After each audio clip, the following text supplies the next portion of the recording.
I'm not pulling on my driveway. We all know what that means. It's time for another drive to work, coronavirus edition. So, I've been using my time at home to interview people. And today I have Corey Bowen with us to talk about Midnight Hunt Commander decks. So we're going to dive in deep into making Commander. So, hey, Corey. Hey, Mark. How's it going? Okay, so I first want to give a little overview, and then we'll dive into Midnight Hunt specifically. So one of your jobs really is doing a lot of the Commander designs, correct? Yeah, I led a lot of Commander sets in my time here, and I've done a lot of card design specifically for Commander. So, I mean, you are on other teams and such, but one of the, probably your primary job is you lead a lot of Commander sets. Yeah, I would say that's my primary job, and yeah, you are right. I'm on different standard sets and main sets all the time helping out, but my primary job and my responsibilities all stem from leading Commander sets.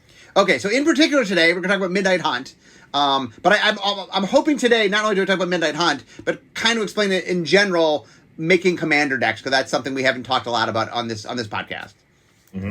Okay, so you have Midnight Hunt. I mean, you have a set. We're going to talk about Midnight Hunt. We'll use Midnight Hunt as the example here. But, okay, we're going to make Commander decks for a new set. What's the first thing you do? Like, with Midnight Hunt, what did you have to do?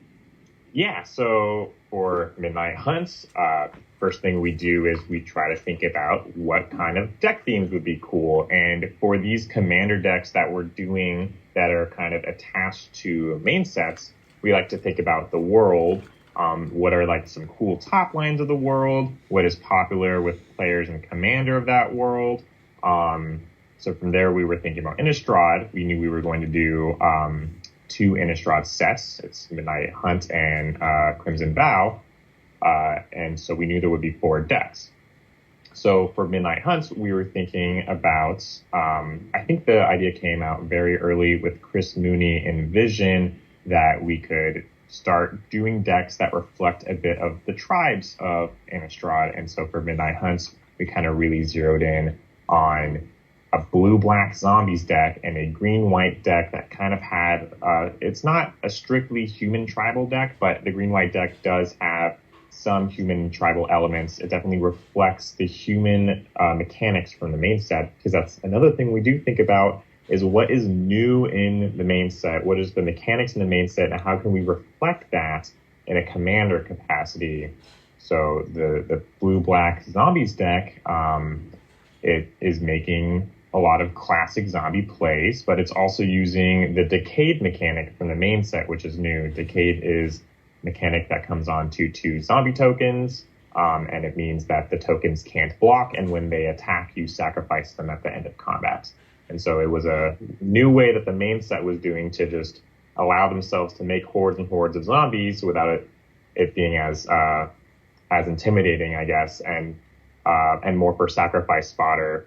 And so we wanted to make a Commander that generated decay tokens and used those to their advantage. So before we get into the decks, there's an elephant in the room. I want to talk about the elephant real quick, and then we'll get into the decks. So Midnight Hunt is the werewolf set. Wait, where's the werewolf deck? Let's talk a little bit about why there's no werewolf deck, and then we'll get into the decks that you did make. Yeah.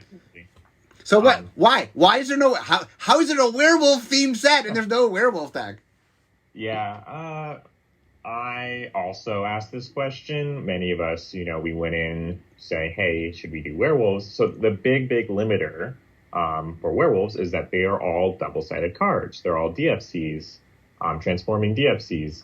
And we have never been able to put a DFC in a Commander pre-constructed product for a variety of reasons. Some of it is it's just a logistical production challenge for us. Some of it is, these decks don't come with sleeves. We don't assume you have sleeves, and so it would take up token space by putting the checklist cards in the tokens. But overall, it's just been a big block. We've just never been able to do the DFCs, let alone having a deck completely full of DFCs. Even if we were able to get over the production logistical challenges, we probably wouldn't be able to fit the raw number of checklist cards in the packaging itself. So for those reasons, it's just too many challenges. Could not do a werewolf pre-constructed deck, but the commander designers all came together, and we worked together with the main set to make sure that we came up with a good werewolf commander in the main set, which we believe we have accomplished with Tovolar.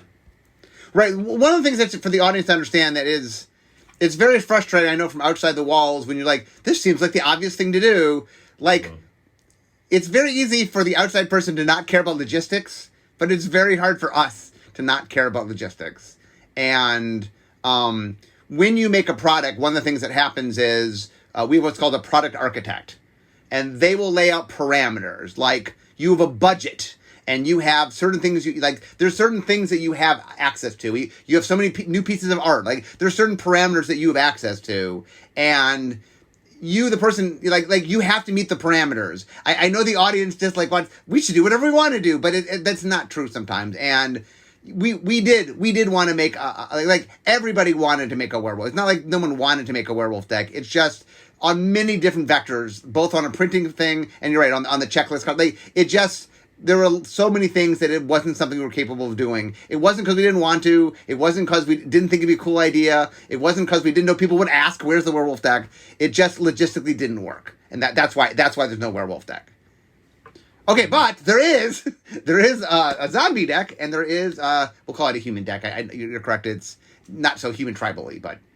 Right. It's not so human tribally, but in the main set, humans and green-white in general are using this new mechanic called Coven. Cards with Coven have a trigger or a condition that turns on when you have 3 or more creatures with different powers. So if I have a 1-3, a 2-3, and a 3-3, that is 3 different powers, I've activated my Coven. So the Coven deck... kind of takes advantage of this. We thought it would, this is not something that commander decks have ever had to think about, players have ever to think about, and so we took this very limited centric mechanic and tried to scale it up a little bit with commander with some of the new cards. So the deck has a bunch of +1/+1 counter synergies, because that's a very fun way to manipulate your powers so you can get those 3 or more powers. And we have a few new cards that, instead of turning on at a threshold of 3 or more powers, they're going to scale upwards for however many different powers you can achieve during the game, which I think is kind of a great example of taking a limited mechanic and scaling it towards the slower games or the higher dreams that Commander has to offer. Yeah, one of the things that I think is really important for the audience to get is, we make a lot of commander cards, right? Obviously, there's lots and lots of, commanders have super popular format. But one of the challenges is, we can make the same thing we made. We can make a card that plays into the same theme that we've done, many times before. But really what we're wanting to do as much as we can is, how can I make something that makes a commander deck no one's ever made before, right? There's a lot of importance of trying to lean into the newness, because we're trying to sort of expose you to Commander is fun, but here's what this offers Commander that other sets might not offer Commander. Right. Commander's all about expressing your identity, and in a lot of sense, your unique identity. And it's interesting that you note that we are, trying to do all of these new themes, different takes on stuff, because we've done blue-black zombies, or at least blue-black zombies has been a theme that's been very popular in the past, so why do blue-black zombies again if it's an archetype that already exists with many popular commanders like Brimgrim or Grease and Geralt? So I think that the blue-black zombie deck is kind of achieving 2 things. On one end, we have done blue-black zombies before, but it's kind of been a while, and a lot of people have started to play Magic since the last Innistrad. Magic is a very fast-growing game, and there's a lot of new players. I think it's also really valuable to take something that is kind of very endemic to the DNA of Magic and the DNA of Innistrad and bring it back and say, hey, for all those who never got to experience those classic zombie decks of the past, here's a precon that you can pick up and kind of fall in love with blue-black zombies the same way all of these other veteran players did a bunch of years ago. On the other side of that, this deck is trying to play up a little bit more in the blue-black sacrifice angle. So zombies are very classically about recursion or about creating hordes of zombies. And this deck does play in those angles, but is also at the same time trying to offer a little bit different of a play style with playing up sacrificing. So it is a return to something that is beloved, but as you're saying, it is also subtly trying to offer a differing game experience so we can have people be able to express what they want to with their blue-black zombie deck. Yeah, it's something funny. Just tapping into my holidays real quick. I remember taking a class on pitching, like when you have to go sell an idea. There's a lot of things they teach you about how do you pitch something go well. And one of the truisms of pitching is old but new, right? Right. Here's the thing that you know that's comfortable and acceptable, but here's the new twist that makes it different, right? And that Right. I feel like a lot of this is like, well, hey, zombies, here's blue-black zombie, here's something that you've seen before, but here's our new twist. Here's why this is not just the same thing you've seen before. And it reminds me a lot of sort of that, of like, Magic has this nice thing of you want some amount of familiarity. You want some amount of, that's something I can connect to. But you also want some amount of, I've not seen this before, and how do we put that in? So yeah, old but new. Magic does this a lot, and Midnight Hunt Commander does a lot. Something I like to do, especially when we have these two decks, like I said, the Blue-Black Zombies deck, it feels very classically old, has a bit of a new twist. But the Green-White Coven deck, there really isn't a strategy that cares about counters. That cares about Coven. There's plenty of strategies that care about counters. And there really isn't a green-white option for humans either. So that deck is more approaching new than it is approaching old. And that's kind of on purpose, that between these two decks, one of them kind of leans more classical and the other one kind of leans more of like a newer, innovative space. Magic is a huge audience. There's a lot of veteran players, and there's a lot of newer players. And I like making that kind of dichotomy between decks, or the differences between decks for their audiences, so different people have something to latch onto among different decks. So in general, when you have two decks, you try to make one more hitting an old theme and one more hitting a new theme? Yeah, that's something I try to do, is to make sure that they're hitting like that. Yeah, I would say that's certainly true. It's not going to be true all the time, obviously, but it's something I think about a lot when I'm doing two decks. And even when I'm doing 4 or 5 decks, I want some portion of them to be clearly new and some portion of them to be clearly classical in some sense. Right. I mean, I do think, for example, it's interesting you bring up that like different sets sort of prompt different numbers of decks. Mm-hmm. And like usually when you have 5, like there's usually it's a faction thing, right? Usually the set has built into it some sort of divisible by 5 thing that's built into what the set is. Yeah, in the past few years, it's been Ikoria, which didn't have factions, but it had strong 3-color identities, so it made sense to make 5 3-color decks. And then Strixhaven, which was very heavily factionalized, definitely called for 5 decks. Now, do you wish you, as the commander sort of designer, do you like something where it's kind of inherent what you have to do? Like Strixhaven, like clearly you're just going to do the 5 schools, right? That's pretty obvious what you're going to do. Or do you like it where it's kind of open-ended, like, ooh, what am I doing? It doesn't, like, which do you enjoy more? That it sort of tells you kind of what you want, or like it's open-ended and do whatever you want to do? Yeah, I think both are fun.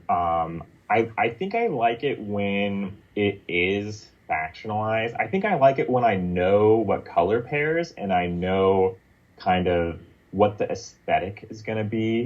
With the Strixhaven colleges, I knew the colleges. They all the colleges have these all these amazing attributes and qualities and like these quirks and personalities. And within each college, there still was room to kind of think about it and move around. We could be making the Lorehold deck, and we could make a Spirits deck or a Graveyard deck, or what we went with was an Artifact Recursion deck. And I think I liked that a lot when there was a faction, but it had a ton of depth to it. Ikoria was a little harder. It was factionalized, but not really factionalized. It was a bunch of 3-color stuff. But we really had to figure out what we wanted from that. And Ikoria kind of had a lot of themes that were a little bit harder to work around in Commander. With Innistrad, it's been pretty fun because it's felt like doing something based off of humans and zombies felt like a really solid starting point. I guess I'll say I love a really strong starting point with a lot of depth. because within the depth, we can kind of pick and choose what directions we want to go. Sometimes when we're sitting there trying to make some stuff up out of nowhere, it's a little bit more challenging, but that could just be fun too. Like I think the Abzan keywords deck in Ikoria Commander, I don't know, that deck came out pretty quirky. I really like it. I'm pretty proud of doing that. I definitely thought that was a good way to emphasize some of the keyword cannery stuff in Ikoria by making a very unique deck, and that just came out of just thin air mostly. So here's another question for you. Do you enjoy like 2-color, 3-color? Like, is more colors easier or harder for you to do? I think that's interesting. I think for me, I found it easier to think about wedge-colored legends than shard-colored legends. I think my brain, when I think about like Jund or Bance or something like that, I tend to like silo those shards into some very particular strategies. Like I particularly have a pretty hard time thinking about what else Jund can do than specifically crush the blood braided. But with wedges, I feel like because there hasn't been a ton explored for wedges in the past, there's just a lot of room to explore and make some stuff up and fight for new directions. I don't know what I prefer between 2-color and 3-color. I think I've always been partial to 3-color decks, but I think 2-color decks are also a lot of fun, and I also enjoy making monocolor legends quite a bit. I think monocolor legends are really interesting. You can make them do like small subsets of different strategies that allow people who just fall in love with character or card to make very unique looking decks. So my answer is I like all of them. I don't particularly enjoy making 4-color stuff because I'm confused by it. Oh, designing 4-color cards is hard too. So, right. Yeah. Okay, so the Midnight Hunt deck. So you pick your themes, yes. And also the other thing, there's a certain amount of color balance that has to happen too, right?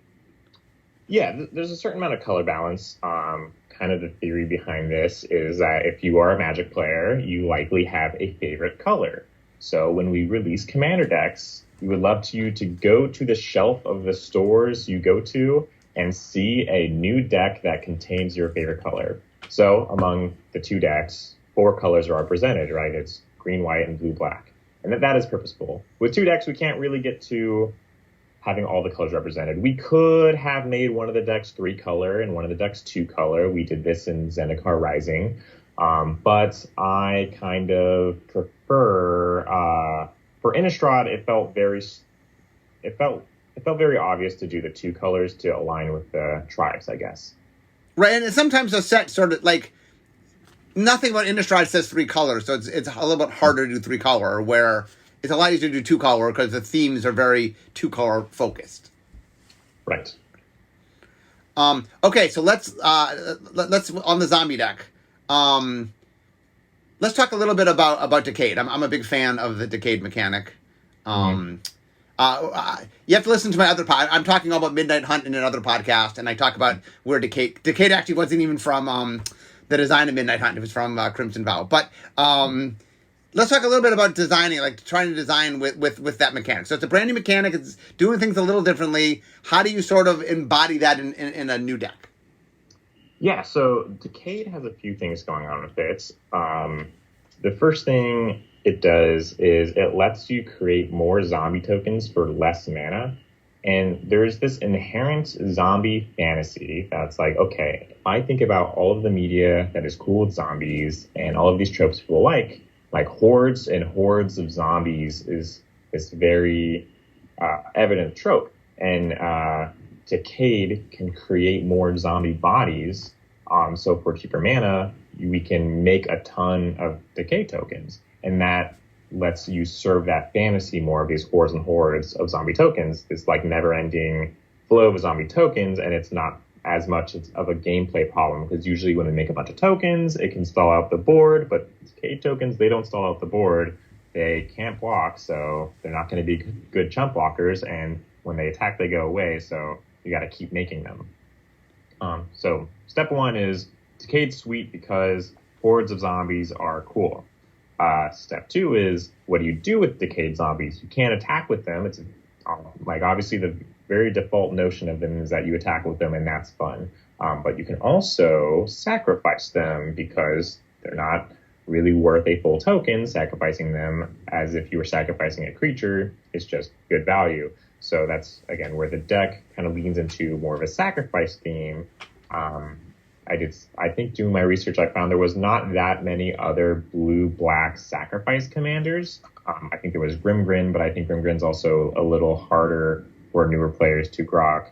So I enjoyed leaning into sacrifice themes.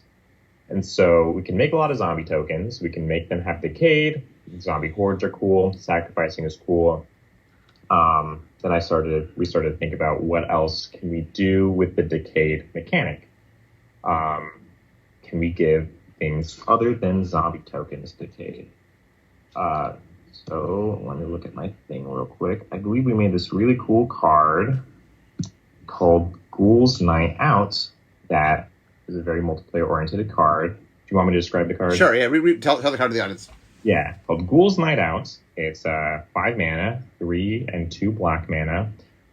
It's a sorcery. For each player, you choose a creature card in that player's graveyard, and then you put those cards onto the battlefield under your control. They're black zombies, in addition to the other colors and types, and they gain Decayed. So you are zombifying 3 creatures in Commander from, 4 creatures, because it's each player's graveyard. So in a 4-player game of Commander, you are getting 4 creatures onto the battlefield zombified for 5 mana. Usually, that's a very pretty insane value. However, they have decayed, so they're only here for a little bit.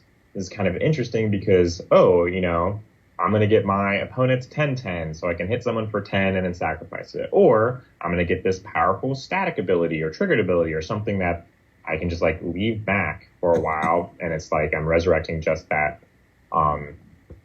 So we really enjoyed messing around with Decayed a little bit in that sense as well. Yeah, one of the things that the designers always like to do whenever we have a new mechanic is understand the strengths and the weaknesses of the mechanic. Like, for example, Decayed is obviously its weakness is it's less real in some ways, and it doesn't last as long, and it's not as good in attacking and blocking, obviously. But what is its strengths? And the strengths is I get a full creature for kind of the half the cost of a creature. Now, I can't do a lot of things with it. I can't block with it. I can only attack once with it. But for sacrifice purposes, it's kind of neat that it's all sacrifice cares is the creature. It's a full creature for sacrifice purposes, even though you didn't pay, it's sort of a discount creature. You paid less for it, but there's ways to use it as a full value of a creature. And that's how you can take advantage of it. Right, exactly. So I had a lot of fun working with the cave stuff, making the sacrifice stuff. I think the deck came out really well. Okay, well let's jump to the other deck. Talk a little bit about Coven. So what is unique about Coven? Right. So I talked about this a little bit. Coven cares about having all these different powers. Usually that feels like a very limited thing, but we thought it would be cool to try to approach it from Commander angle. Some of the things we thought about, especially for green-white, is kind of the reprints seemed really fun with Coven. Bestial Menace is a sorcery that makes a 1/1, a 2/2, and a 3/3. Kistani Summoner also makes 3 tokens of different powers already. So there's all these cards that were token makers that were already kind of doing this for us. I was like, okay, those seems to be in the deck. You can play your commander and you can play Bestial Menace. Bam, you've already got Coven going. Seems really fun. Let's make some other cards that care about Coven or have Coven. Or let's make some cards I'm going to put a card here on my list of things. I think there's a really fun green one. Celebrate the Harvest, which is a green sorcery, costs 4 mana, 3 generic, 1 green. you search your library for up to X basic land cards, where X is the number of different powers among creatures you control. You get those on the battlefield, and then you shuffle. Battlefield tapped. So this was, a card effect that is very crucial to Commander, being land ramp, scaling on your Coven. So let's say I have just regular Coven. I've got 3 different powers. Bam, this for 4 mana gets you 3 lands, which is well above rate. But, this is Commander. This is the format of dreams, I guess. And if you have 10 different powers, you've achieved a great dream. You can pay 4 mana for 10 lands, which I thought was just really cool. So we have multiple cards in that deck that are scaling on the number of different powers you control. I think that's kind of where we take the mechanic and break through from limited and kind of scale it up in Commander. So I mentioned earlier about parameters. So when you make a deck, like for the Midnight Hunt decks, how many new cards did you have access to? Yeah, so for each deck, I believe there are 15 new cards in these ones. So for each deck, they have 15 new cards. There is a base card that is gold. There is a secondary commander that is also gold. Each deck also has a third commander, but those third commanders are monocolor within the subset of the 2 colors, just for fun. And then there's just a bunch of other monocolor cards hanging out with them. Right, 15. Yeah, then there should be 6 cards of each other monocolor hanging out as well. And so, does that change from set to set, or is that roughly when you make a commander set, how many cards you get? It changes. It kind of depends on what's going on.